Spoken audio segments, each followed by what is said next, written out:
So I hope you guys enjoy this next little bit of time here. Now, your first comedian up is a very, very funny guy. You can see him all over the place, from hyenas to hat tricks. This is the very, very funny Jordan Yates.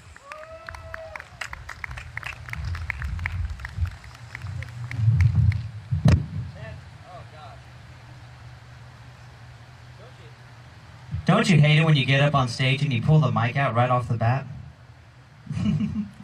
Oh, guys, let's give it up one more time for our host for putting this all together. Let's give it up for Zach Sprung, everybody. Get this energy going. Oh, gosh, I love it, y'all. Y'all are incredible. Y'all look so good out there. I tried to look good for this. I used to have a really big beard. I used to have a really big, luscious beard, but I decided to shave it off. I thought it'd make me look a little more clean cut, you know, a little more boyish. Instead, I just look like I'm going through the worst part of a divorce. Yeah. I shaved this beard off, and I realized I look like I should be living at a Motel 6. This is like a Karen won't let you see the kids kind of stubble, you feel me? I don't know. It's crazy because I shaved my beard off. I shaved it all the way off first, and you know, you get all this stubble, guys, you know. And ladies, they were always complaining about my stubble, you know. Because they'd be like, oh, it's so rough, it's so coarse and itchy, and I get it.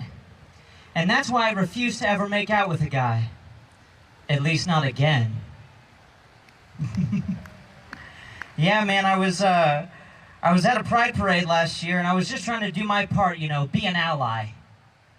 And I met this guy, and he said, come over here, stud, give me a smooch. And, you know, I'm progressive, and I agreed. And I walked over, and, y'all, I tried it. It's like trying to kiss up on a cheese grater. Okay? I'm just in there trying to do my part for social change, and meanwhile, my lips are getting the Parmesan treatment. Oh, my gosh. I looked at the guy, and I was a little bit scared, honestly. I was just down there like a nervous Olive Garden waiter. I'm like, just say when. Please don't try to give me a breadstick.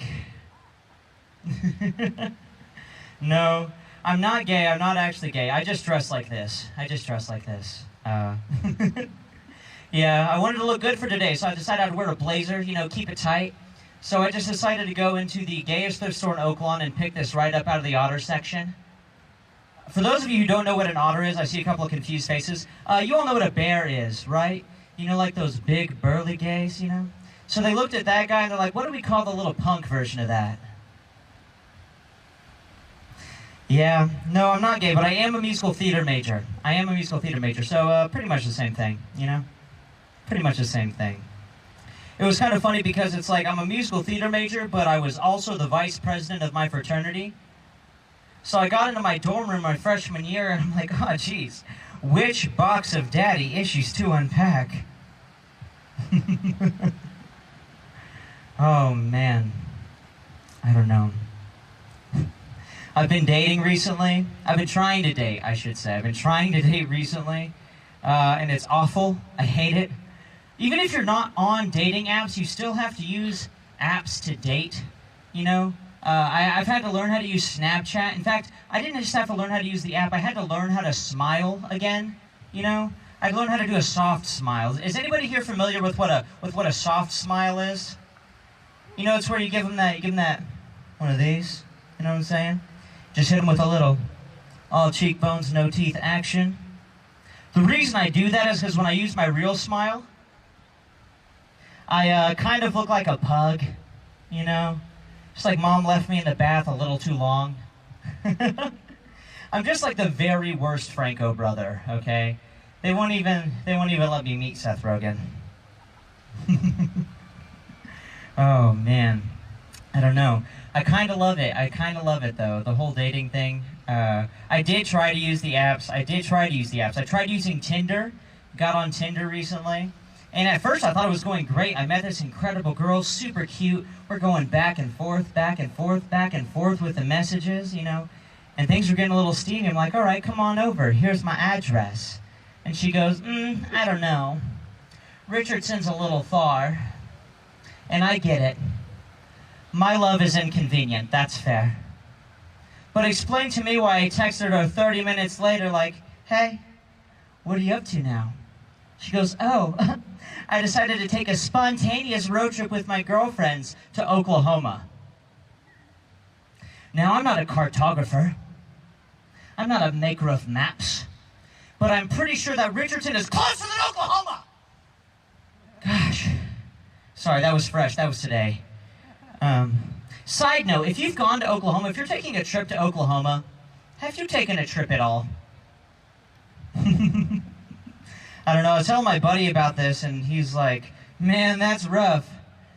That girl decided she'd go all the way to Oklahoma instead of going out with you. That girl drove 165 miles to get out of a date with you, dude. That girl just told you you're worse than Oklahoma. It's a low bar. Oh, man. But dating can be kind of fun, you know. You go out to the bars and things like that, and that's kind of cool. Except, I don't know. I feel like there is one factor that's wrong in my dating life. I think I isolated it out. It's that I keep trying to date white women. It's a problem, and I'm sorry. I'm sorry, y'all. I'm sorry. But you just never run out of stupid stuff to say to me. I walked up to the bar the other day, and I tried to talk to this girl. I'm like, hey, what's up? First of all, why is it in any group of drunk women, there's always one that's just apologizing for no reason? You just walk up and she's like, I'm so sorry. Sydney's never like this, I swear. Sydney? Get off that table, Sydney. Sydney? So like once Sydney decided to get off the table, I went and chatted her up a little bit, you know, because we already have something in common, yeah. We're both incredibly desperate. So I walk up and I'm like, hey, Sydney, what are you up to tonight, girl? Tell me about you, Sid. What makes you tick? And she goes, oh, well, I'm so glad you asked. I'm super into astrology. I don't know if you could tell, but I'm a Cancer. Oh, I could tell, Sydney, because you are literally killing me with this conversation right now. Yeah, they're going to have to run a whole 10K just to support me in this conversation, Sydney. A whole youth baseball team is going to have to shave their heads in solidarity for me in this conversation, Sid.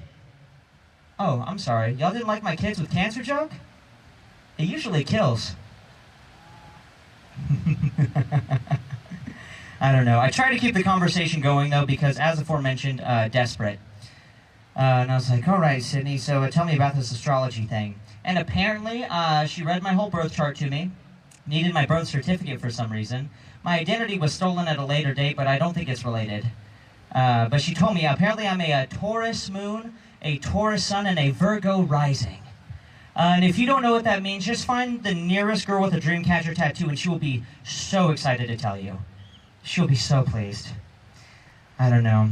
I think I found my demographic, though. I think I found my audience. I only date Latina women now. That's the trick. That's the trick. I only date Latinas. Because I like my women, I've decided, just like I like my avocados. Exclusively from Mexico and soft to the touch. That's a spicy guacamole. Oh, man.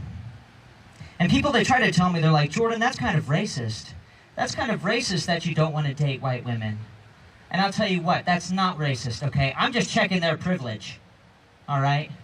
I'm doing my part for social change. And you know what's really racist? Y'all know what's really racist? The racist thing that nobody's talking about? Cracker Barrel. I know, who'd have thought, a barrel full of crackers? But it's true. In 2004, Cracker Barrel paid out $8.7 million. $8.7 million to the NAACP. $8.7 million, that's not maybe money. That's, sorry, we messed up money, okay? They paid out $8.7 million to the NAACP because what? They were actively segregating their customers in 2004. Yeah, actively segregating their customers. Do y'all know what they called their segregated section? This is true. The loud section. That's what they call their segregated section. And I'm not surprised. I mean, Cracker Barrel's #1 export is just stuff for old white people. You know, just like the kind of signs that your mom posts on her Facebook. You know, old rocking chairs. They actually keep the racism next to the rocking chairs on the porch. That's where they keep it. I don't know, but I wasn't surprised when I found this out because they're actually founded in Lebanon, Tennessee. Lebanon, Tennessee. And that is not a joke. 100 miles, actually less than 100 miles, 99.4 miles away from the founding place of the Klan. Yeah, Pulaski, Tennessee. Who just cheered for the Klan? Dude, you gotta go. I'm sorry, this is not your show, dude. You're not allowed to cheer for the Klan at my show, dude. Yeah. Like, leave. Oh, man. But yeah, Pulaski, Tennessee, 99.4 miles away. And I know what you're thinking, 99.4 miles, that's kind of far. But unless you're that dude, I don't think you're trying to hang out within 100 miles of the Klan. Okay? That's not your founder story that you want to be proud of, you know? And honestly, when I found this news out, I was disgusted. I was appalled. And I refused to go to another Cracker Barrel. Because now you go there and you can't find a quiet table anywhere. One chuckle. Probably from the Klan guy. I don't like it. I don't like it. Oh, man.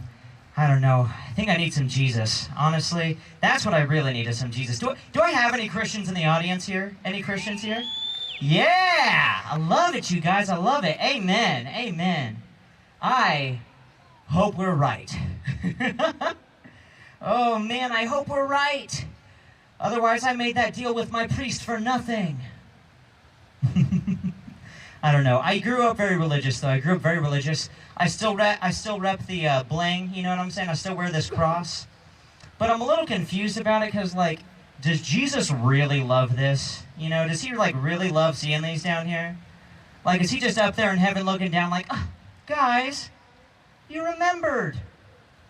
My special day, that was me. That was me. That was me up there. I don't know. I grew up in a lot of different churches, though, you know. My parents, they just couldn't decide what kind of emotional scarring to give me. You know, they wanted me to get the Costco sampler pack.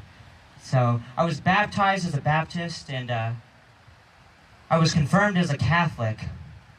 But the best church I ever went to, hands down, best church I ever went to, the Pentecostal church. If you've never been to a Pentecostal church before, don't. It will ruin church for you, okay?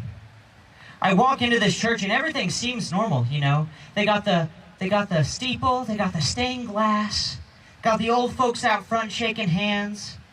Little old lady named Ruth gives me some candy. Thanks, Ruth.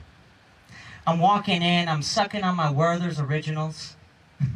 I sit in the pews, they start singing hymns like, Jesus. And I'm like, all right, this checks out, I get this. All of a sudden, here comes Ruth again. Hey, Ruth. Except this time, instead of candy, Ruth's got 2 snakes in her hands. Oh, I'm sorry, you guys in the back didn't catch that. Ruth had 2 serpents in the house of God. She walks right up to the front of the church and she says, I call upon the Spirit. I call upon Lord Jesus. And then she lets the snake bite her right on the arm. She starts seizing up with the Spirit and she falls. I'm looking up at my dad like, what the heck, dude? He's looking down at me like, I don't know. But all of a sudden, here comes the MVP. He's got the plan. He's the pastor rolling in. He's like, oh, heck y'all. There's about to be a miracle. Can I get an amen?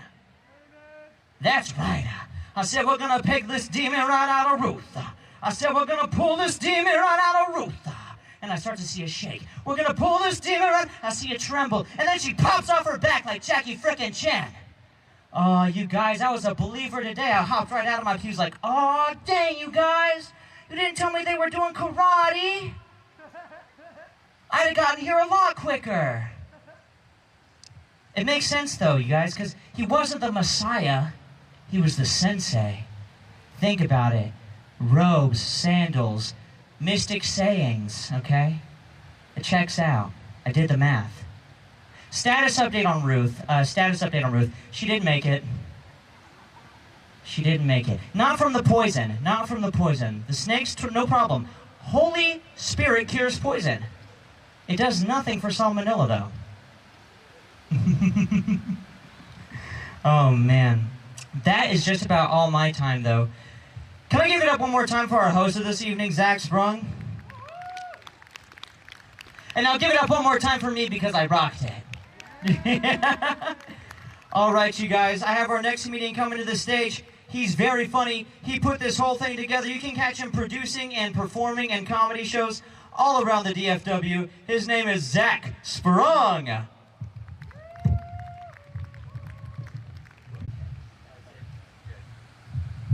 Thanks, everybody. Give it up one more time for the very funny Jordan Yates. Excellent. Thank you guys. Thank you guys so much. How's everybody feeling out there? Good? Everybody hear me all right? Excellent. Excellent. So, man, I'm glad I'm feeling better because I woke up this morning feeling like a glazed donut. Just fat and sticky. Y'all know what I'm talking about, I'm sure, right? I didn't even do anything last night either. Just woke up feeling fat and sticky, you know? And I'm going to go ahead and address it right off the bat. I realize that I do look like a member of Good Charlotte that got kicked out of the band before they made it big, so I'll just throw that out there right off the bat, okay? Now, I'm a dad, and one of the funny things about dads, I think, is that, have you ever noticed that when they introduce themselves to another dad, they kind of sound like they're part of a 12-step program, right? It's like, hi, my name's Zach. I have a daughter, a wife, and a Bichon Frise. The other day I thought about having an opinion, but I spoke to my sponsor until that feeling went away, right? And they were like, welcome, Zach, welcome. I got a wife and kids too, man. Welcome, brother, Zach. Right? Poor dads, man, poor dads. We just can't catch a break sometimes. Now, I've been learning a lot too as I get older, you know. Some more grown man stuff now that I'm 36, you know, mid-30s there. You know, important stuff like the value of washing the dishes before you wash the dishes in the dishwasher, right? And also how to open the microwave completely silently so the kids and the wife don't know that I'm midnight snacking, right? Important stuff. But what I have not figured out yet is women's laundry, y'all. How to fold it, right? Can anybody fill me in on this? It's ridiculous, right? Like the straps and everything everywhere. I'm just trying to turn it right side out. You know.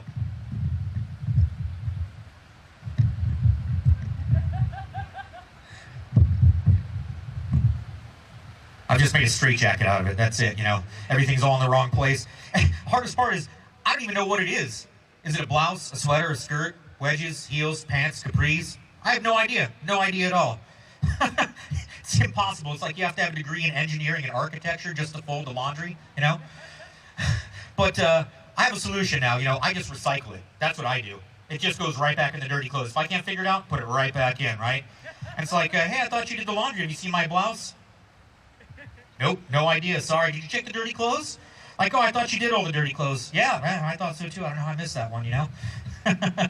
I swear, the other day, I'm trying to fold some laundry, and it takes me 10 minutes to figure out that the scarf is attached to the shirt. Yeah.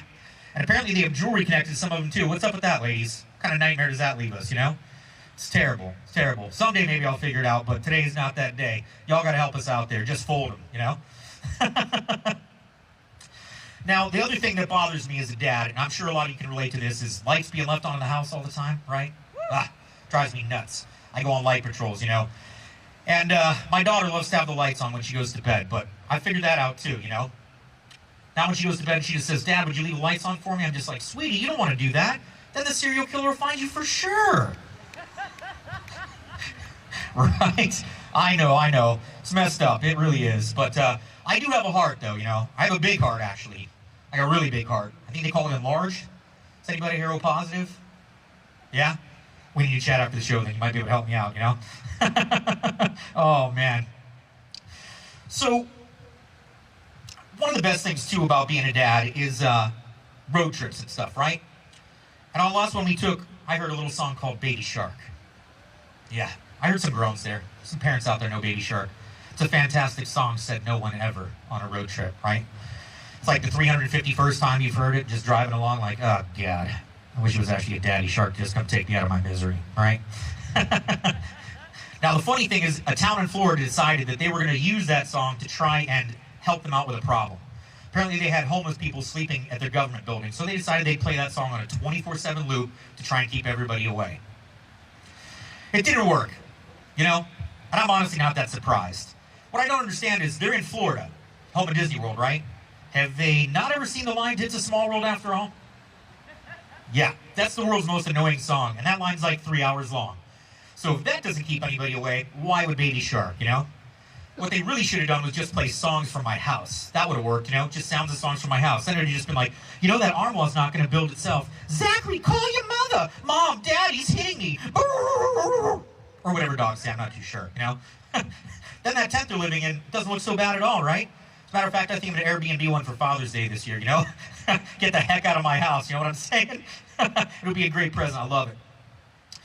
So have you guys noticed how much text messaging has changed lately? Right?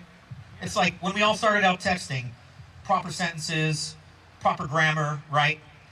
Sure, it took half an hour to say I love you, but that's okay. Then we kind of went down from there and started spelling your like you are, you know? Then we went to LOLs, WTFs, LMFAOs, abbreviations, right? Well, now it's just emojis. Have you guys noticed this, right? So it's like you have to have a degree in Egyptology or hieroglyphics or something like that to be able to figure it out. I'm like, gosh, what does cherry, peach, smiley face, wave mean, you know? I have no idea. And honestly, it's really not that fair to me anyways, because until they come out with a hoagie emoji, I really have nothing that accurately represents me anyways, you know? I could just see it like 1,000 years from now. Scientists are going to unearth an ancient iPhone, you know? Looking at it and they're like, this probably holds the key to why they killed themselves off, you know? Goodness gracious, what does cherry, peach, wave, smiley face mean, you know? I wish I could be there for that. That'll be how they figure we doomed ourselves, you know? Absolutely. It's great. Oh, man. So let's talk about a little something here. I'm sure everybody's been told or told their kids that you can be anything, right? Yeah, absolutely, absolutely. But I was kind of always a skeptic of this, you know? It's like, you know, beyond the obvious stuff that you can't be, like a Ninja Turtle or, you know, a female president, right? It's like, hey, it's not my fault. You know, it's like, can you really be anything, you know? And I had a great example of this a little later on in life. Let me set the stage for you here, and you guys can see what you think about it. So I got hurt on the job. I used to be a fireman, and I had to go in and get it fixed, right? So I go into the hospital here to get it done, and they check me into the hospital, right? They're like, your name? I said, Zach Sprung. I said, we're working on your right leg.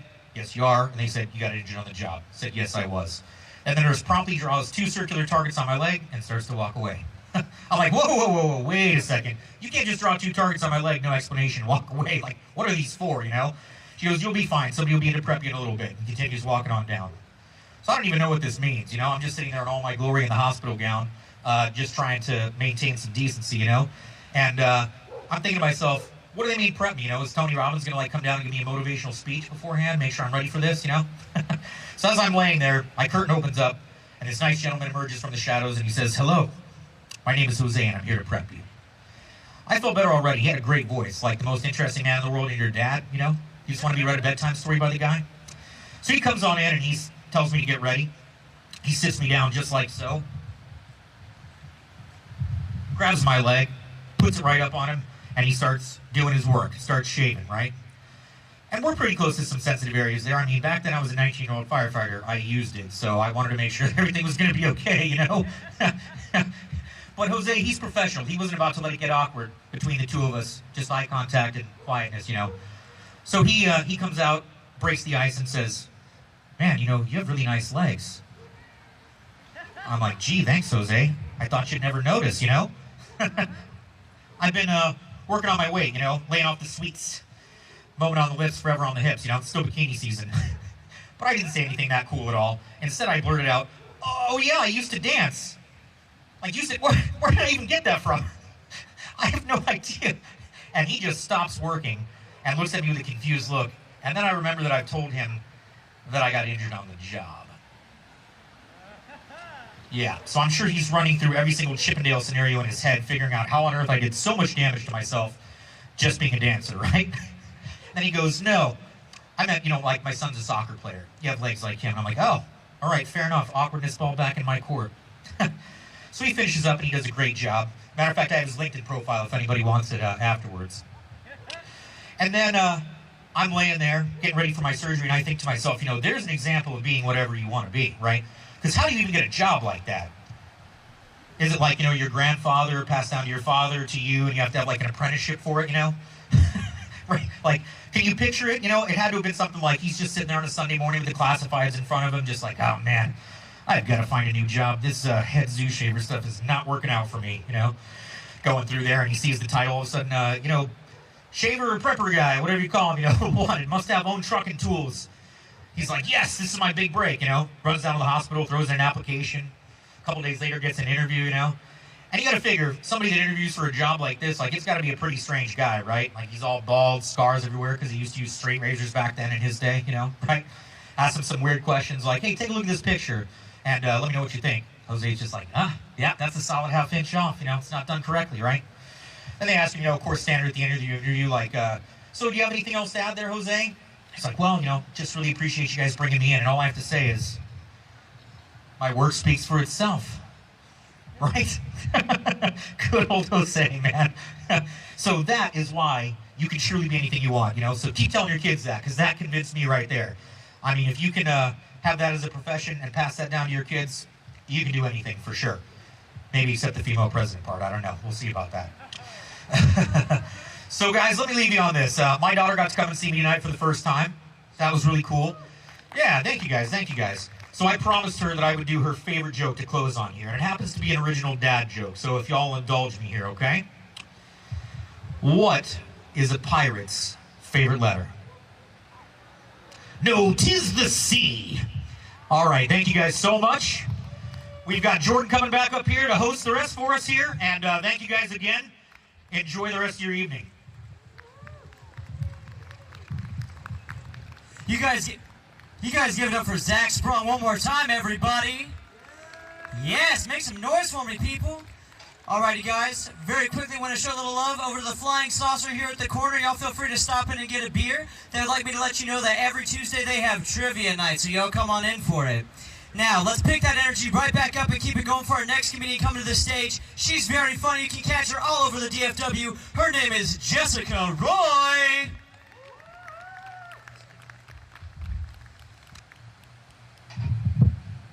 Hey guys, thanks for coming out tonight. You know what I want to be when I grow up? Employable. Yeah. Not really a comedian or anything, just, able to get a job. That'd be nice.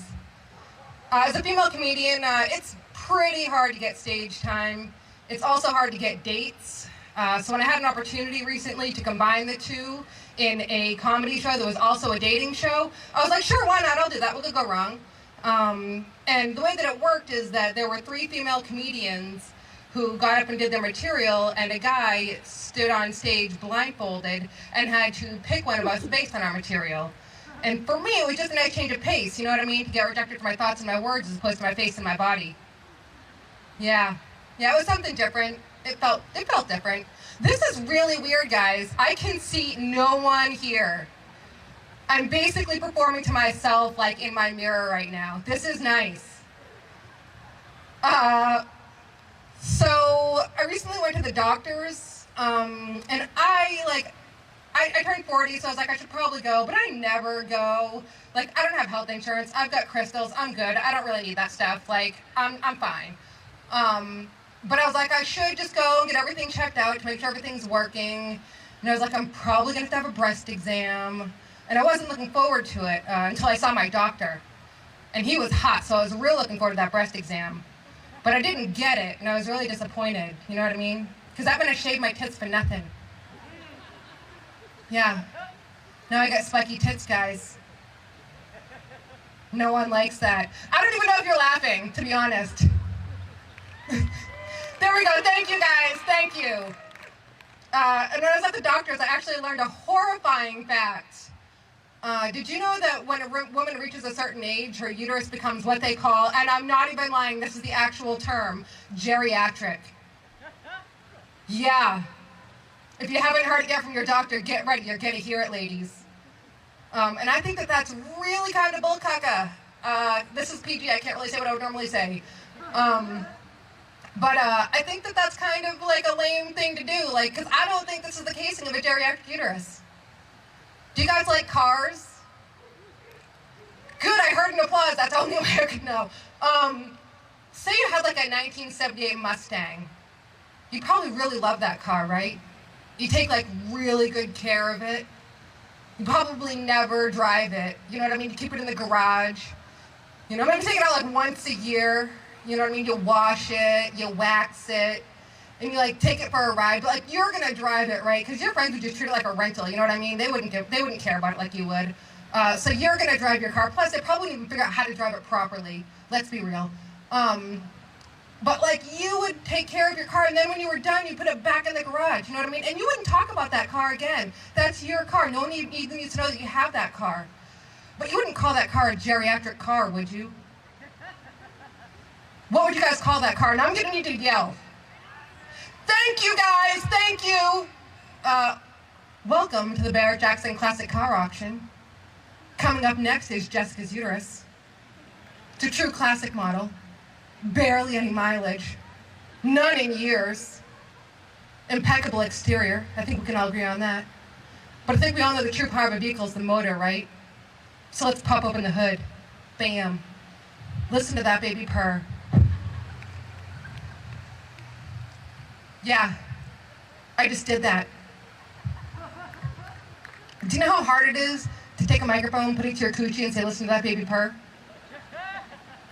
It is really hard, guys. But this is comedy. So when you come up with a golden nugget like that, you gotta do it. You just gotta put it out in the universe. You can't not say that, you know what I mean? So I do this stuff for you guys. You're welcome. You're welcome.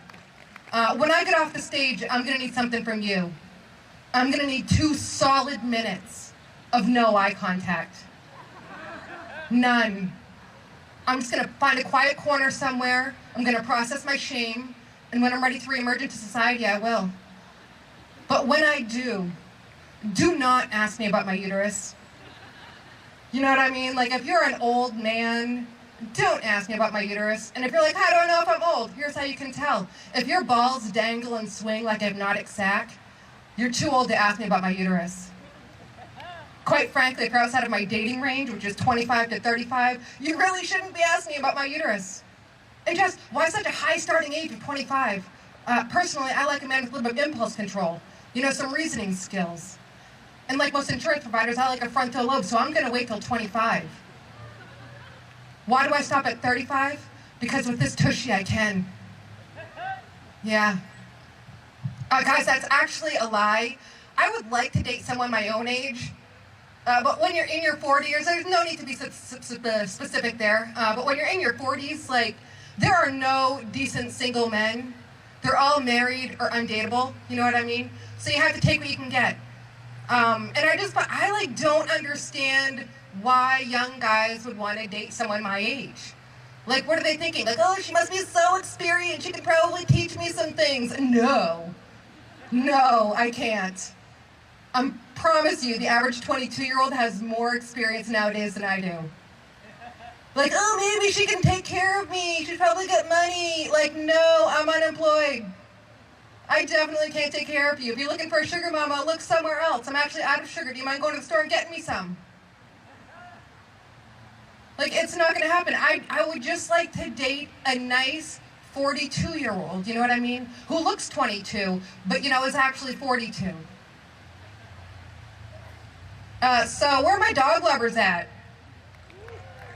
Yes, dog lovers. I have an amazing dog. His name is Oso. And like, we all have weird relationships with our dogs, all right? Let's be honest. My dog likes to French kiss me all the time. All the time. It happens way too often. And he just goes right in there as soon as I start talking. And I'm used to it at this point. But I find it weird that, like, he's like that when it's just you and me, but as soon as we get around to other people, he acts like we're not even dating. You know what I mean? Like, that's a little rude, Oso. And I know that my dog is kind of the jerk at the dog park, you know what I mean? Like, I'll bring him there, and it's immediate that everyone knows his name. And it's just, like, every time I go, they're like, Oso's mom, he's humping my dog, can you come get him? Sure, I'll come over there. Oso's mom, your dog is peeing on my dog's face. I know, I find it hysterical. Every time he finds a smaller dog, he just goes right in and pees on their faces. And I can't help but laugh. The only problem is I don't want people to think that he learned that from watching me. But I've always loved that he does this, and I hate to admit it because it's my joy of the dog park. And I've always thought it was great until I got a second dog. And now it's just not cute anymore. But when I got my dog, it was really weird. Like, I'm in my 40s, right? And I got my dog, and my family lost their ever-loving mind about the fact that I got a dog. Lost it. Like, oh my God, a dog! How are you going to keep it alive? Probably the same way I kept my cat alive for 13 years, you know what I mean? Something like that. I remember my brother actually said to me, well, he's going to eat all your underwear. What are you going to do when he eats 3 pairs of underwear and you have to bring him to the vet? I'll bring him to the vet. But joke's on you guys, he doesn't eat my underwear. No, he just suckles on it. You know, he gets all the good stuff off and cleans it off for me. It's great. So, oh yeah, so get this, I'm actually white. Yeah, and non-Jewish. I know, it's hard to believe. How can this face be both of those things? But I am. Like, I'm your typical American mutt. I've got a little bit of Italian in me, which is where I get my cooking skills and my alcoholism. I'm also part French, which is where I get my dislike for Americans and my alcoholism. I'm also part Native American, which is where I get my ginormous forehead, which I call a 5-head, and my alcoholism. Yeah. Yeah, I don't actually drink anymore. I quit drinking several years ago. And like, I know I made the right call by quitting drinking, because no one ever in all of my years sober has ever come up to me and said anything along the lines of, God, I just really miss drinking with you. Never once. Never once. So I know I made the right call. And I don't really miss drinking. You know what I do miss? The lovemaking. Apparently I gave that up too, and I didn't know that. But when you go several years without drinking or lovemaking, you learn a few things, you know what I mean?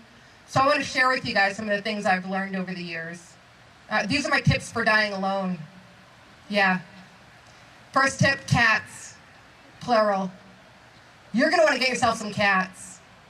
You're going to want to have more than one cat so you can have more than one conversation throughout the day, you know what I mean? Like, Fluffy's a bit of a gossip queen. Homer's my political junkie. Socks is a bit of a sports fan. You know, so you have to have multiple cats for multiple conversations. Tip number 2 for dying alone, learn to like Spam. Just dig into that thing, you know what I mean? It's bland and tasteless like the rest of your life is going to be. Learn to like it. Also with the cats, it's great because when you run out of cat food, it's like interchangeable and vice versa. You know what I mean? So keep that in mind, guys.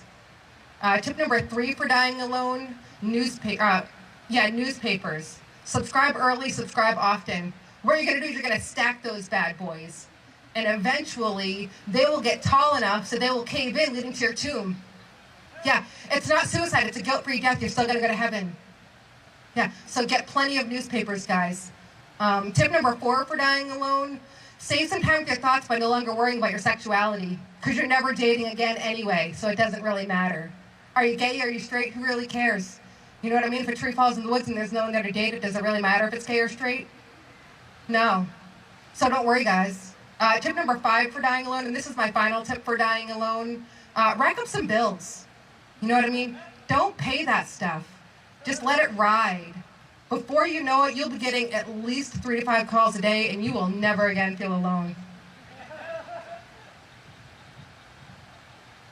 Guys, I don't know if you know this, but there's no money in comedy. None. We're not getting paid for this. So I've decided that I'm going to put myself up for sponsorship. Yeah. Did you know that you too can sponsor a comic for just a gram of weed a day? Yeah, that's all it takes is 1 gram of weed to change the course of a young comic's life. And with that gram of weed, what you're providing is mental stability and the ability to write new material. And that new material can then go on to bring joy to the masses. Think of the difference your 1 gram of weed a day could have on the world. But I'm not looking to be an average comedian, guys. So I'm looking for 3.5 sponsors. If I can get 3.5 sponsors at a gram of weed a day, I think we could really advance my comedy career. Okay.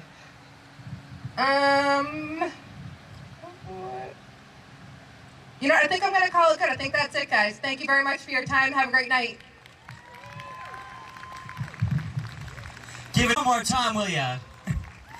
Alrighty, guys. Gonna show a little bit of love to our people in the back here. We got Eno's back there. Incredible pizza, incredible drinks. Feel free to check them out. They have awesome deals.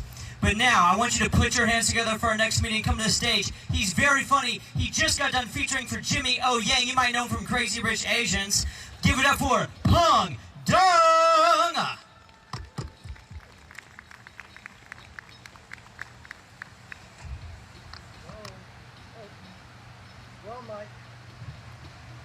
That was the wrong mic. Hello, everybody. My name is Peng. I am from China. So in order to tell you guys a joke, I gotta learn English. So be appreciative. Yeah, you know how hard it is to learn English in China? Most of my teachers don't even speak English. Most of my English teachers don't even speak English. And every day we do it in school is just learning about grammar rules. And one of my teachers says, if you put MAL in front of any word, it means the opposite. For example, malfunction, malnutrition, malefficiency. But then the other day, my friend was like, hey, Peng, do you want to get some Malaysian food? I was like, Malaysian food? Sorry, man. I don't want bad Asian food. She goes, no, I'm not joking. I'm dead serious. I'm hungry. I'm like, that is a grammar error. You should say dead seriously or deadly serious. Dead seriously means you died in a serious way. And deadly serious means you want to kill someone, but you're also being very serious. I get it. I get it, you're hungry, but come on, man. You don't have to kill someone for bad Asian food. Just go to Panda Express.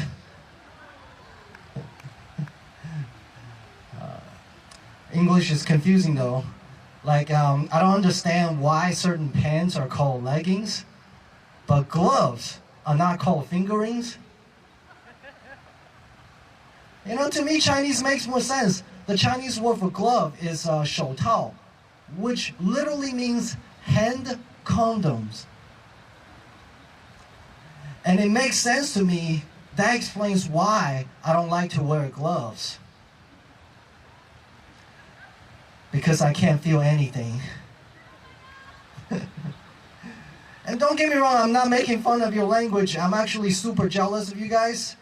Because you only have 26 letters in your alphabet. And you made an entire language with those letters. It is so impressive to me. And I don't know what kind of weed my ancestors were smoking. But it took them 50,000 characters to make up a language. 50,000 characters. Do you know what that means to us? That means we can never have an alphabet song in Chinese. It will be the longest song ever. You play that song for musical chair, it's going to turn into a marathon. And if there ever is a Chinese alphabet song though, I will use that song to my advantage. Like I will play that song at a strip club and get a lap dance for that song. I think you guys call that getting the best bang for your bucks. Not so fun for the strippers though. Like, can you imagine somebody had to dance for hours to the Chinese alphabet song? Be like, 1、2、3、4、5、6、7，满天都是小星星。Hey honey, that's the end of my shift, alright? Diamond, you're up next! Oh my god, it's that Chinese guy again.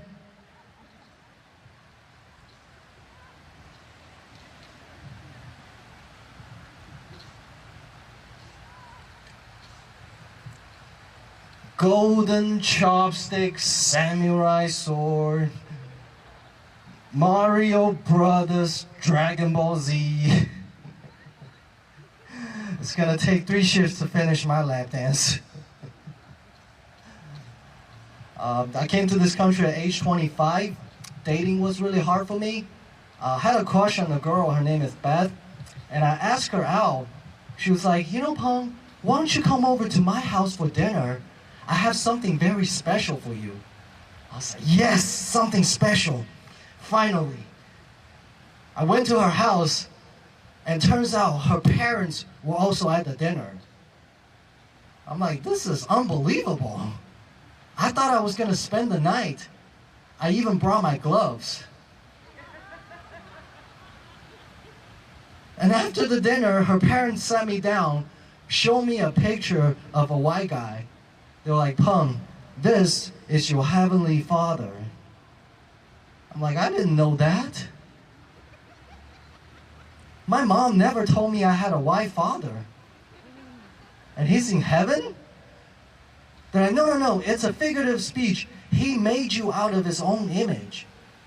I'm like, how?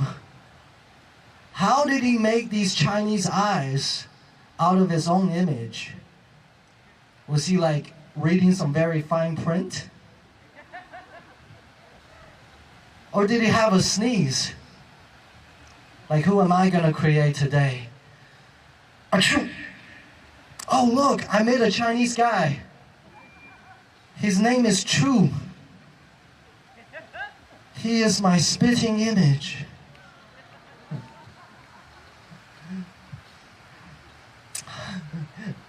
I watch a lot of American TV shows. I love American TV shows, but I hate the TV commercials. They're just so confusing to me sometimes. Like, I can never guess what they're trying to sell. One moment they show you this NBA basketball player, Dikembe Mutombo, blocking shots, wagging his finger. And then the next moment, they tell you this goofy-looking lizard can save you 15% or more on car insurance. I was like, you could have opened with that. I'm like, no, no, no, Geico, Dikembe Mutombo has nothing to do with this. You can just leave him out of the commercial, and that'll save you 50% or more on your commercial budget. Woo! That's my uncle's name. Thank you for the shout out. Like, how can I trust you to save me money? You can't even save your own money. Yeah. And I hate when random people ask me for donation.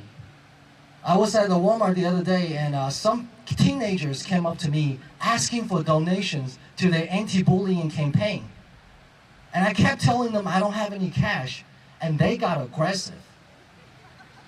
They're like, dude, there's ATM machines right behind you. Why don't you go get some cash? Why don't you go get some cash so you can save the kids? I'm like, whoa, calm down. Why do I feel like I'm the one that's getting bullied? And listen, kids, school bullying is not such a bad thing. You guys just don't do it right. Because in America, kids are getting bullied for being nerds. But in China, those bullies are the biggest nerds. They're straight A students. Like, I used to get bullied for failing my statistic exam. Some kids like, dude, you can't even calculate t-stats and standard deviation? What are you, a virgin or something? Give me your lunch money. I want those Jordans too. And I ran home and cried. Can't even tell my parents. Because if I do, they'll be siding with my bullies. At one point, I just started recording my bully, and I go home and listen to it because it helps me with my homework. Like, oh, this part, he calls me a virgin, but the next part, he teaches me how to calculate standard deviation. If you really want to save the kid, though, I have a plan. Don't end school bullying. You can just outsource your school bully job to China, because that'll save you 15% or more on your education cost. I live in Texas now. I really enjoy living in Texas. Thank you, thank you. But it's really scary to me when my white friend Johnny tried to teach me some Texas culture, dude. Come on, punk, let's go throw a bunch of axes on the target, dude. I got us tickets on Groupon, it's gonna be fun. So I went with this guy, and turns out it is a full-on party where people are drinking alcohol and tailgating for the axe throwing session. And before we even started, we were already drunk. And they had to set us down to watch a safety instruction video. And it says, if you're intoxicated and start throwing axes at people, we may ask you to leave. I was like, that's it? That's the best you can do to enforce rules. And to me, it doesn't even sound like a rule. It sounds more like some white parents trying to discipline their children. Like, what if you accidentally chop off someone's arm? Do you get a timeout? Like, hey, Johnny, knock it off, Johnny. What did I tell you, huh? Now look at poor Ryan. He lost his arm. I want you to go back to your room and think about what you just did. And no alcohol for you for the next 30 minutes. And if you do that thing again, I swear to God, we may ask you to leave. I think if you really want to show me Texas culture, though, the rule needs to say, we may ask you to leave. That's more bad acts. I went on a date with this chick named Megan the other day, and she really pissed me off. Like, she was whining about the Disney casting of a black mermaid. So stupid. If you don't like this mermaid, you can make another one. And if you think that's offensive, think about how Asian people feel when Tom Cruise was the last samurai. Like, we really ran out of 2 billion Asian people for that Scientologist to be the last samurai. And he's the last one. We can't even make another one. Like, what are we gonna call it? The second to last samurai? Man, I hate Tom Cruise. That guy's shameless. Like, he had the nerve to be on another film called Minority Report. I'm like, what does he know about minorities? Wrote a report on us. I don't know if you guys saw that movie before, but it's a sci-fi movie about 3 white teenagers with superpower. So they can see into the future, but then they just call cops on people who haven't committed any crimes yet. Sounds familiar, right? It's like we're living in the prequel of Minority Report. And that movie is called Reporting Minorities. Alright, that's enough white people joke. I can see you're getting uncomfortable. Let's do some Asian joke. There's a lot of Asian people living in Dallas area, especially Plano. A lot of Chinese and Koreans. We get along with each other because we have something in common. Both of our countries were invaded by Japan at one point, and now we're just bonded over the common hatred for Japanese. Like, who would have thought racism can also unite people? Which I strongly suggest that India and Pakistan give it a try. You know, stop fighting each other, just come together and hate on the British. Problem solved. I got one clap. So yeah, when I grew up in China, my parents used to teach me to hate all the Japanese people. But she never taught me how to take revenge. And I finally figured it out after I came to the United States. Every time I embarrass myself in the public, I just tell people I'm Japanese. Like, you guys can't tell the difference. And if I don't want to leave a tip at a restaurant, I just write down on my receipt. I'm like, hey, this one is for Nagasaki. All right, that's my time. Thank you so much. Have a good night.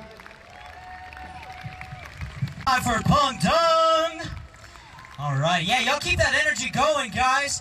We have one more comedian coming to the stage, but first I want to give it a quick shout out to Landon Winery back there. Also a little shout out to Ascension. Get some wine, get fun, get some coffee, and then drive home. You feel me? Alrighty, guys, we're going to welcome our next comedian to the stage. He's very funny. In fact, he is the funniest comedian in Texas. His name is Wes Corwin.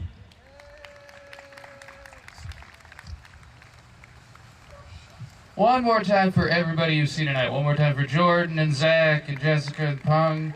One more time for yourselves for coming out here and supporting comedy. It's super cool. Very good. Thank you guys so much. My name is Wes Corwin. I will introduce myself as follows.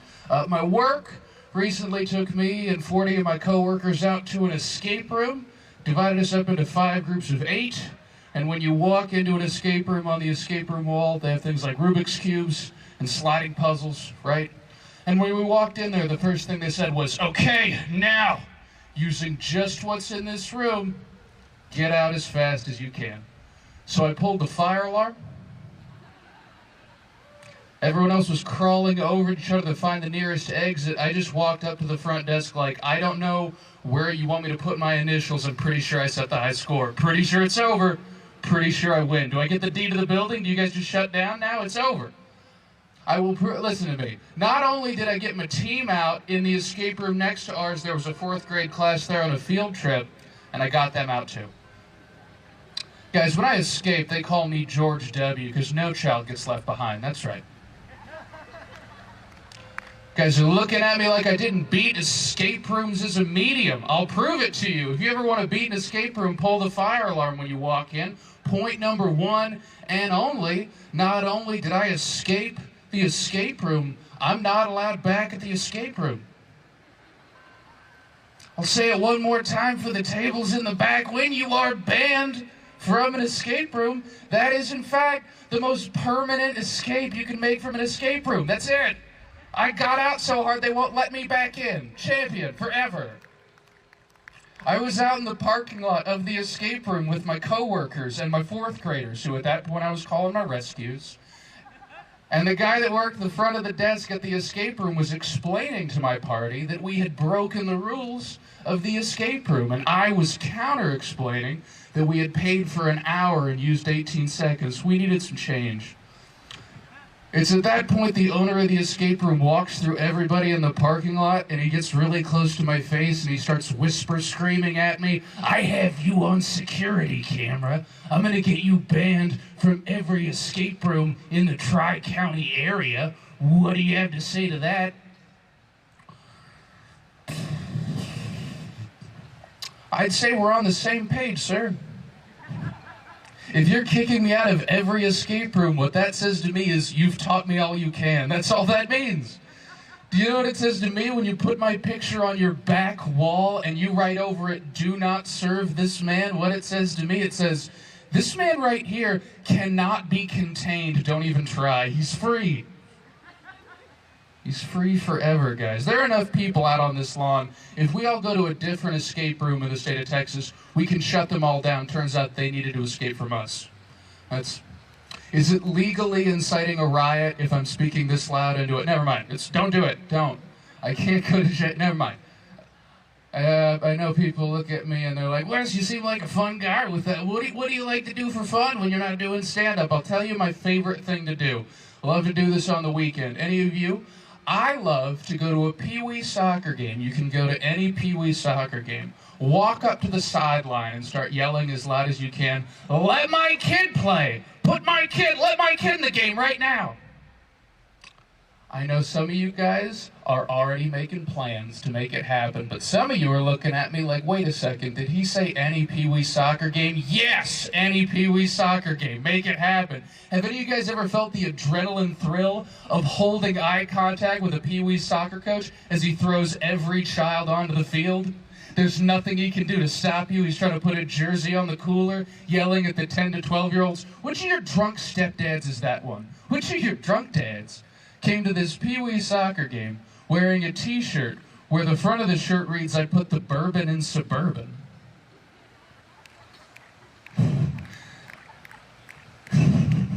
And the back of the shirt reads, soccer, I hardly know her. Like, that's... You can yell anywhere that you want. They guaranteed that in the Constitution. I start off, hey everybody, you can yell at a soccer game. And people are like, I could yell at a soccer game. It's a safe place to yell. Other people are yelling, go team. No one would notice. Yell anywhere that you want. The next time any of you guys are called in for jury duty, walk into the courtroom, walk up to the judge and start yelling, let my kid play. Put him in the game. He wants this so bad. The judge is going to look at the jury pool and be like, which of your drunk dads showed up to the summons? Which of your drunk fathers came into my courtroom wearing a t-shirt where the front of the shirt reads, Public Defender, I hardly know her? And the back of the shirt reads, I don't know about the rest of the jury, but I'm sure hung. Which... Anyway, I'm selling t-shirts after the show. If you guys want to get in on this t-shirt action, gotta stand. It's super. That whole thing is supposed to introduce myself. Don't think it did, so I'm going to start over. Thank you guys so much for coming out. My name is Wes Corwin. Just start the time up. Here's how I'll introduce myself. Let me do it right. I'll introduce myself with my favorite quote. My favorite quote of all time. This is something my dad said to me when I was very young. He said to me, Wes, when you fall down 7 times, you stand up 8. If you can make it to the front door after that, you're good to drive. Good to drive. Applause, I appreciate it. It's so quiet, but I know it's there. That's good. I do want to tell you guys, in my heart of hearts, I love quotes. I love quotes and words a lot. I'll tell you guys my favorite historical quote. This isn't a joke. This is just a good quote I think anybody can take with you. My favorite quote from a historical figure is, "It is only when we lose our way that we truly find ourselves." I think that's a great thought. I think it's a good quote. If you don't know who said that quote, it was Amelia Earhart.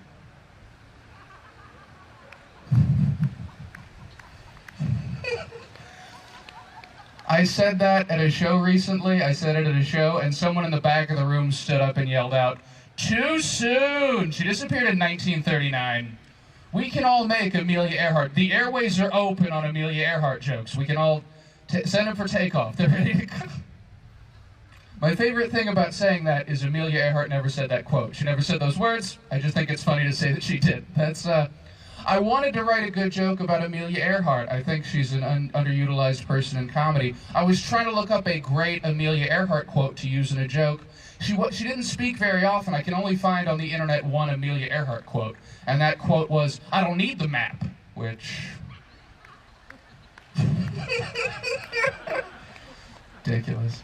I love quotes. I love quotes and words a lot. I want to tell you guys, though, some people act like it's always a good time to use a quote. Some people act like, oh, words of wisdom are always wise. Not always. I'll give you an example. One piece of wisdom that people always think is good to share, it's always a positive, is it's not about, beauty isn't what's on the outside, it's what's on the inside. You guys hear that often? Beauty, it's not about what's on the outside, it's about what's on the inside. People act like that's always the wisest thing to say. I'll tell you the first time anyone ever said that to me, I was 11 years old. It was my mom. Not the person you want to hear that from. Not the person. Usually your mom is like, oh, what a handsome boy. She was like, work on the jokes, get a personality, start making it happen, you know? Make the pages interesting because no one's enjoying the cover. Come on, make it happen. I'll give you the exact context. I was 11 years old. I needed to go to the doctor because to enter the 6th grade, I needed a physical.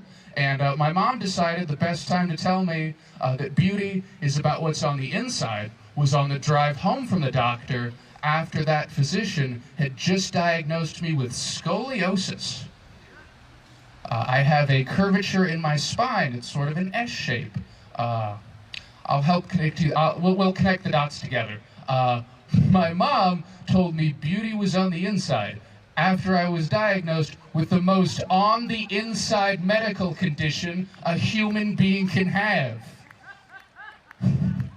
She was like, I mean, you know, beauty is in the eye of the beholder. I was like, yes, Mom, people can behold my scoliosis. It's very clear. And she was like, I mean, you know, beauty. And my sister was in the back seat like, Mom, is beauty on the inside for me? And my mom was like, no, you're fine. You're fine. No, listen, you've got some acne, we can take you to a dermatologist. We can paint your walls right. Your brother has foundational issues. We're not flipping this house. There's no way. There's no way. Let's see. I just want to let you guys know, before I continue. Here's the thing. I joke about my appearance a little bit. I try not to do it too much. A wise man once said, man is only a mystery to himself. A lot of comedians open up with jokes about what they look like. I don't do that, because man is only a mystery to himself. So instead of telling you guys what I just think that I look like, I'm going to tell you what other people have said to my face that I look like. We'll try this. We'll see how this goes. I have gotten you look like Shaggy from Scooby-Doo. Okay. Shaggy from Scooby-Doo. Shaggy from Scooby-Doo, if Shaggy had to put Scooby-Doo down. Okay, you guys can see that. I hear it. I hear what you guys can hear. Good. We're all on the same page. You can see it. I've gotten you look like Richie Rich if his parents left everything to charity. All right, all right. I've gotten you look like Ron Howard if he was a meth addict. Okay, okay. I have gotten you look like high-functioning autism. Okay, what just happened isn't cool. Okay, I heard it, and I'm not okay with it, and we're going to talk about it. We're going to talk comedy real quick, because I heard awes, and that's so much worse than laughter. Let's talk real quick. I feel like some people come to comedy shows, and they hear those jokes, and they think awes or oohs communicate sympathy for me. It does not, my friends. Laughter communicates sympathy. Laughter says to me, what a humorous, ridiculous observation we can all take part in. Awes just tells me, that's accurate. That's,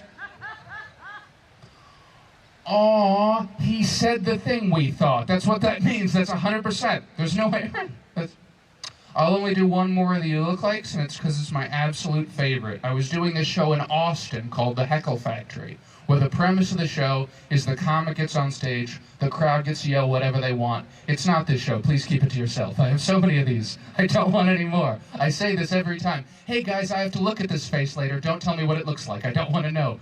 And as I walk back to my car, people will accost me. They will walk up and they'll say things like, oh, you had the jokes about your face. And I'm like, please, I don't want anything.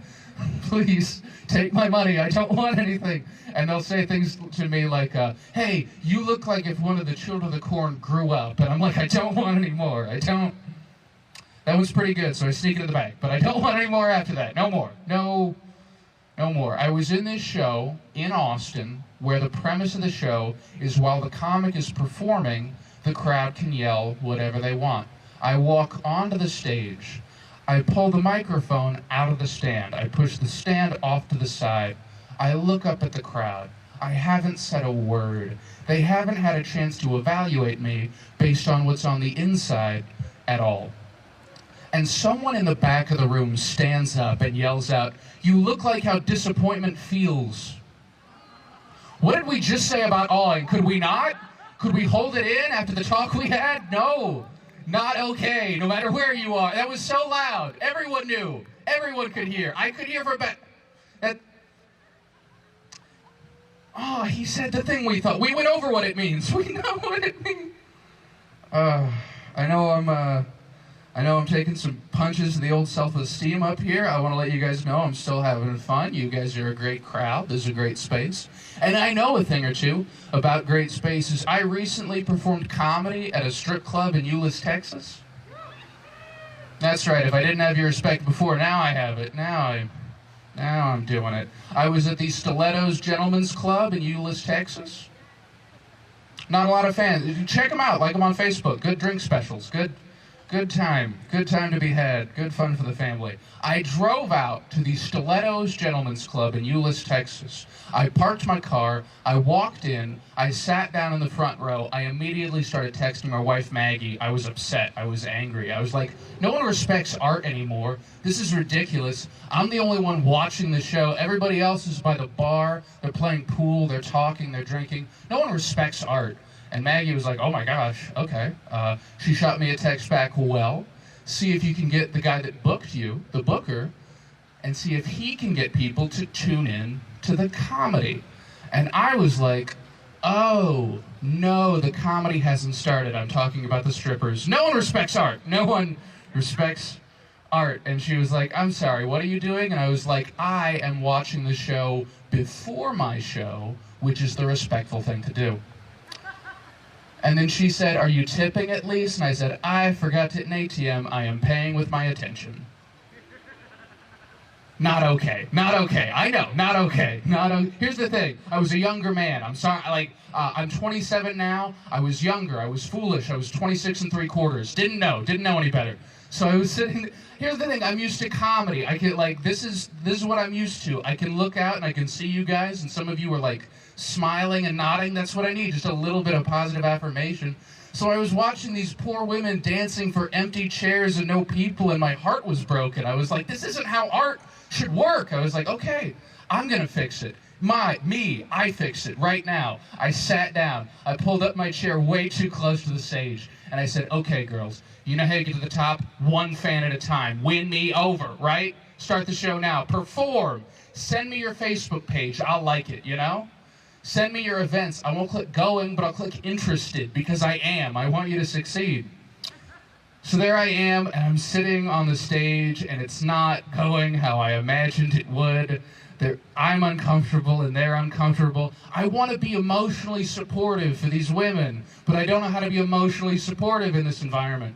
The last place I was emotionally supportive at was at like a high school volleyball game. So these women are taking off their clothes, and I'm going, come on, Tammy, let's see some hustle out there. Be aggressive. B, E.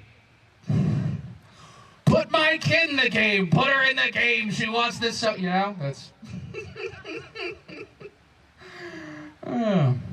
And then about 5 minutes later, the show started. I want you to know I was performing for 5 people. 5 people. 3 of whom were trying to watch a Cowboys game on the TV behind me.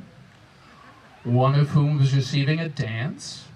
And 1 of whom was giving a dance. And I feel like you guys don't think that one should count as an audience member. Just want to state for the record, she was still facing the stage. I think that's important. Very important distinction to make. Last thing I'll say about the show, it was in Euless, Texas, as I mentioned, close to Arlington. I was the only Caucasian performer, only performer of Caucasian persuasion on the show. The reason I mention that is because there was one woman that sat down. She came not for the strippery, but for the comedy show. She showed up, didn't partake in any of the stripperation. She sat down, she found a chair, she had her purse in her lap. There were moments where she clapped, there were moments where she guffawed. She was delightful. And at the end of the show, she walked over, she picked up her things, she got her purse over her shoulder. She walked over to the bar, and then she walked down. All the comedians were standing by the bar. She went down the line and shook everybody's hand and said, thank you so much for coming out. And she just did that all the way down. And I was standing at the very end of the bar, and I was like, this is the most delightful woman, fantastic, this is wonderful. So she got to me, and I was ready. I was like, thank you so much for coming out and supporting comedy. That's so kind of you. And she said, you were fine, but you're not what we want. If you want to come here and try to make us laugh, if you want to try to come to Euless and make us laugh, you can't come up here with your left turn, misdirection, horse crap. If you want to come and make us laugh here, you need to talk about what's real, and you need to talk about your trifling ass kids. And I said, well, first of all, Mom, first of all, I'm just glad you came to a show, you know? Just good to see her. I haven't seen her in a while. Funny. I was we covered my appearance a little bit. I want to tell you guys about this. I feel like I feel like some people look at me and they feel like I just give off the most youth pastory vibe. Do you see that? Do you feel that when you look at me? I feel like some people don't want to hang out after the show because they feel like I'm going to walk up to them afterwards and say things like, man, laughter sure warms your heart, doesn't it? Do you know what else does? The word of the Lord. Can I get you a pamphlet? Let's song, you know? Seem like a soulful sort. Why don't you come down to the old youth center? You can play 2 chords on a guitar, and I'll spit truths at those youths. Guys, circle up, quick prayer, you know? That's my favorite move youth pastors do. You guys know what I'm talking about? Is everybody familiar with the circle up, quick prayer? It's my favorite thing. If you don't know, I'll tell you about it. When a youth pastor is closing and he's like, this point, it's gonna, like, he's wrapping up and he knows he's gonna wrap it up hard, he will decide to punctuate his point with a circle up quick. I'll demonstrate. I'll show you what they do. I'll show you what they do. This is a youth pastor closing strong, knowing he's got it. He's got him hooked. And as Jesus finished speaking at the top of the mountain, someone in the back of the crowd called out and said, "It's him, the Redeemer." And Jesus looked back at that man and said, "Redeemer? I hardly know her." Guys, circle up, quick prayer, you know? That's their move.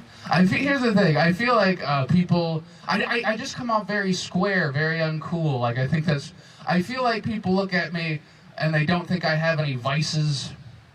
First clue you might pick up is I call them vices. That's weird. That's what a Mormon cop would call them. That's not right. It's like, oh man, where do you guys get into your malfeasance around here? I just moved into town. Where do you guys do your wrongdoings? Like, that's not right. I was out at a show recently at a bar, and a bunch of comics were hanging out on the patio, and I walked over to go join them, because I'm a social creature. And somebody, in an attempt to address me as I was approaching the group, was like, Wes, what are you doing at a bar? Do you drink? And I was like, I'm holding a beer right now. Like, this isn't CGI. I'm not adding this in post-production. I don't have a friend around the corner like, okay, I'll drink them, and then you two take the bottles and fit in. Circle up, you know? It's not the... So I was like, yes, I'm drinking tonight and in general. And he was like, oh, cool, okay. Do you smoke? And I was like, no, I don't really smoke. And he was like, oh, cool, okay. Don't drink, don't smoke. Which isn't what I said, but that's what he said. That's what he heard. So he was like, don't drink, don't smoke, don't drink, don't smoke. That's cool. Cool. Do you want a chair? And I knew what he was doing, right? He was like trying to indicate like, oh, hey, we're all sitting down. Why don't you come sit down and join us? He was trying to make me feel included. But after you ask someone, do you drink? And after asking someone, do you smoke? When you ask them, do you want to sit down? It feels like they're verifying that I'm cool with chairs and that I'm cool with people using chairs around me, you know? Like I would reply, I don't know, fellas. When you think about it, isn't sitting down just putting your head 6 inches closer to Satan himself? Let's be careful, right? Isn't sitting just 2 letters away from sinning? Let's think about it, guys. That's the reason I do stand-up. I hate humor. I hate levity. But I love standing up, being upright, reaching out to him. Guys, circle up, quick prayer, you know? Comes back around. Here's the thing. I've never done this in this open of a space, but I'm excited to try it. I want to be tough. I really do. I want to try to be a little tougher. I want to get like a good piece of ink. I don't think that's what you call it. Like just hard ink. That's you know, the good strong tat. I want a tough tattoo. I love a tough tattoo. I don't know what tattoos are tough. I'd love to talk to you guys about it. What do you guys think the toughest tattoo is? Yell as loud as you can. Doesn't know. Isn't that right? The toughest tattoo of all, not getting a tattoo. Don't give in to peer pressure. Circle up quick. You know how it... Any tough tattoo ideas you guys have? But I heard barbed wire. Here's the thing about barbed wire. We'll talk about barbed wire. I feel like but where would you get the barbed wire? On your arm. See, that's such a hack. I know. You just thought of it. That's not anybody's fault that you're not coming up with the most original... yeah, on the arm. That's fine. I feel like if you get barbed wire tattooed on your arm, because here's the thing, barbed wire, you have to think about its purpose when you tattoo it on your body forever, you know? Like, so barbed wire isn't like a violent thing, it's just for security. It's so people don't touch your fence. So when you get barbed wire on your arm, all you're communicating about when you're about to get into a fight is, hey, don't touch this arm. I have issues with contact. Like, that's not... Is that really tough? I don't know. Listen, I secured this arm. Don't try to climb over my arm. Like, that's not right. I don't think. Any other tattoo ideas? What do you guys have? A pony, and then Hello Kitty, which, that's interesting. I like your style, Coppell. Isn't the toughest thing being imask? I like it. You guys are right. You guys are correct. Well done. A pony. Yeah, here's the thing. I actually like the pony idea, because ponies bite so hard. Like, if anything, you're communicating, like, I look indeceptively cute, and I'll bite down as hard as I can. Like that? Yes. Yes. Pony is the correct... Okay. You guys are throwing out some interesting ideas. I want to tell you, I do think there's a correct answer to this question, what the toughest tattoo. I think one of the toughest tattoos you can get is the teardrop tattoo. The teardrop tattoo. If you're not aware, the teardrop tattoo is the tattoo you get when you've killed a man in prison. Or woman, or gender fluid, non-binary. It's 2019. You can murder anyone in prison. You can do it. Believe in you. The reason... here's the thing, you get a tattoo under your eye, a teardrop tattoo, after you've killed someone in prison. And the reason you get a teardrop tattoo after you've killed someone in prison is, of course, because after you've killed someone in prison, you are kind of bummed out about it. Oh man, I was having a good time in prison, then I murdered that snitch, now I'm down in the dumps. Ugh. Paint the outside like I feel on the inside. One tear that won't go away. Teardrop tattoo. I get it. Makes sense. Here's the thing. If the teardrop tattoo is so tough, and it is, I feel like we can make one small improvement on the teardrop tattoo. I feel like the toughest tattoo you can get is a small tissue wiping away a teardrop tattoo. Because isn't he the toughest one of all, our Lord and Savior? Guys, circle up, quick prayer, you know? It comes back all the way around. I want to thank you guys for going on that journey with me. I want to tell you, I've done that a number of times. I want to tell you the best that tattoo bit has ever gone, and the worst it's ever gone. The best time I've ever had doing that, I was in Paris, Texas. I was working a club, and I started into it. I was like, what do you guys think about the toughest tattoos? Everyone throw out your ideas. And like, instantly, someone immediately yelled out, swastika on the forehead, which... You're definitely the toughest unconscious person, for sure. Like, you're the toughest person in the unemployment. Who? You know? Do you understand? Like, even the other people in the clan are like, Jeff, we have to go to the country club. We have the reservation. They're not going to let us in. I'm sorry, I'm just excited. Like, that's the best it's ever gone. The worst it's ever gone, I was doing a show in Houston, Texas, and I was feeling cocky. I was arrogant, which is one of the deadly sins. I was looking out at this crowd, and I was like, these people are a little rowdy. I bet they'll be fun. I'm going to open with the tattoo thing. So none of the stuff that's won you over. No escape room. None of it. They didn't see any of it. I get up there, and I'm like, hey, guys, let's talk, you and me. What do you guys think the toughest tattoo is? And immediately someone stands up, and they yell back, weird question. And then they sit back down and no one says anything for 30 seconds. It was the worst. It was the worst thing. Do you understand? Like, I was like, hey, let's have fun. I got up on stage. I was like, let's play a quick game. And somebody from Houston, a Houstonian, decided to elect himself to say, don't trust him, guys. He doesn't actually want to talk about your tattoos. This is one of his japes, his ruses, his comedy tricks. He may play the fool, but he aims to make clowns of you all, like that. And they looked at me for 30 seconds, not saying a word. They were like, well, some of us had ideas, but he said not to. And he's the mayor. We have to listen to him. We have to... His name's Roger. He's a great mayor. I remember when Roger was elected the mayor of the city of Houston. It was down at the Houston City Hall. And they put Roger's hand on a Bible, and they asked him, do you promise to uphold the laws, rules, and regulations of the city of Houston?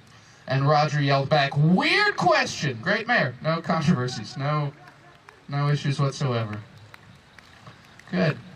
I'm at the end of my time. I'll wrap up. I'll leave you be. Thank you guys so much for listening to me for as long as... Give it up for yourselves one more time. You guys are an amazing crowd. Here's what I'll do. I'm going to close. No matter how the set goes before this point, I always like to try to leave the crowd laughing. So I love to close with my 3 favorite jokes. These are my 3 favorite jokes. Are they my best jokes? No, they are not, but they are my 3 favorite jokes, and I will share them with you now. This is my 3rd favorite joke, my 3rd favorite joke of all time. I have had the same best friend since high school. We play a lot of straight chicken. If you're not familiar with the game straight chicken, all it is it's a slight variation on the game Gay Chicken. If you're not aware, Gay Chicken is a game where 2 male friends pretend to have homosexual feelings for each other until one of them can no longer maintain the facade and loses the game. Right? Straight Chicken, very similar. That is where 2 male friends pretend not to have homosexual feelings for one another, and eventually one of them dies full of regrets. It's my 3rd favorite joke. That is my 3rd favorite joke. I love that joke. I'll tell you guys my 2nd favorite joke. You guys have been an amazing crowd. I want to let you know that. And I know a thing or two about amazing crowds. I have been a part of many amazing crowds. I love watching comedy myself. I recently watched, as part of a great crowd, a young man do his very first stand-up set. He was 17 years old. He had X's on his hands so they wouldn't let him drink. He was so nervous. His hands were shaking. He was walking around everywhere with his little notebook. And when it was his turn, he walked onto the stage. He set his notebook down. He pulled the microphone out of the stand. He held it with both hands like a shield. And he looked out at the crowd and he said, When I was 8 years old, my uncle touched me.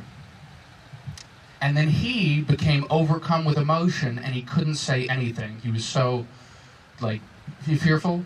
And then the crowd responded by not saying anything, giving it an appropriate emotional weight. And then he felt very judged and he didn't say anything. And for 15 seconds in a stalemate, no one in the room made a sound. Until I called out from the back of the room, "How touched were you?" It's my second favorite joke. That is my second favorite joke. I'm closing now. This is me wrap. Before I do, I want to let you guys know if over the course of my set anything offended you, I'm sorry. I'm going to go ahead and apologize. I'm sorry. A lot of comedians refuse to do that. A lot of comedians will get up here and they'll say things like, "And if you got offended by what I said, that's on you. I'm just a truth teller. You get offended. That's just me. I just tell the truth." First of all, as we've covered, most of these jokes are lies. So, no real defense. Amelia Earhart didn't say that quote. I'm not even selling t-shirts after the show. So, not gonna happen. But here's the thing. I believe you if you got offended by something. Here's the thing. A lot of people are like, "Oh, being offended isn't real." If I covered a subject that comes up in your day-to-day life and you don't feel like I covered it right, it makes sense that you wouldn't like it, you know? Maybe something that you do every day is something I talked about and you're like, "That's not what it's like." Maybe some of you guys own escape rooms. Or maybe one of you is Amelia Earhart. I don't know. We never found her. Where could she be? Here. Here's the point. If you got angry by what I said, I understand, I believe you, because I make people angry all the time. I never mean to. I'll tell you about this before I go. I recently made my best friend in the world so angry that they blocked me on Facebook, and they still haven't unblocked me. I will tell you what happened. He posted this on his Facebook wall. He posted these words. He posted, 9/11 jokes are never funny. And while I'm on the stage, let me tell you guys, objectively, I agree with that statement. As comedians, we can make a joke about many, many things. No one has to make a joke about that. Okay, now, I, my friends, am an idiot. And when I read that status, I read it as 9 out of 11 jokes are never funny.